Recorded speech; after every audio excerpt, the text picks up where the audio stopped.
اور اچانک ایک شیر سامنے آ گیا۔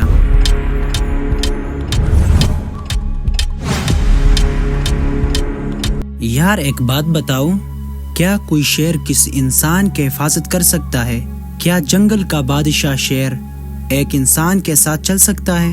اگر یہ سچ ہو تو یقین کرو یہ کوئی عام انسان نہیں ہو سکتا۔ یہ کہانی ہے ایک خاص صحابی کے، نام ہے حضرت سفینہ رضی اللہ عنہ۔ یہ نبی پاک صلی اللہ علیہ وسلم کے غلام تھے، پھر آپ نے ان کو آزاد کر دیا، لیکن وہ سارے زندگی خود کو نبی صلی اللہ علیہ وسلم کے غلام ہی کہتے رہے۔ ایک دن حضرت سفینہ رضی اللہ عنہ سفر میں قافلے سے بچھڑ گیا، جنگل میں اکیلا رہ گیا، راستہ بھول گیا اور اچانک ایک شیر سامنے آ گیا۔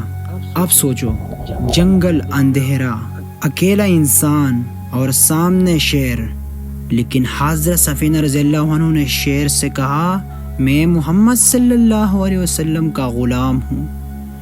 جیسا ہی شیر نے یہ سنا، وہ حملہ کرنے کی بجائے پیچھے ہٹ گیا، پھر آگے آگے چلنے لگا اور حضرت سفینہ رضی اللہ عنہ کو صحیح راستہ تک لے گیا۔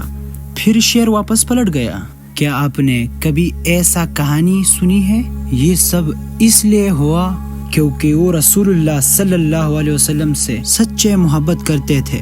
اگر ہم بھی سچے دل سے نبی پاک صلی اللہ علیہ وسلم سے محبت کریں تو اللہ ہمارے بھی مدد ضرور کرے گا۔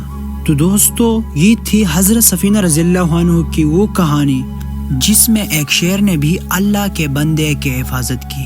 اگر ہم بھی اپنے نبی صلی اللہ علیہ وسلم سے اتنے محبت اور وفاداری رکھے تو اللہ ہمیں بھی ہمیشہ اپنے سایہ میں رکھے گا۔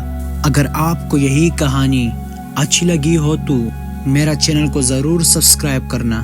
ملیں گے نیا ویڈیو میں، دعاؤں میں یاد رکھیں۔ اللہ حافظ۔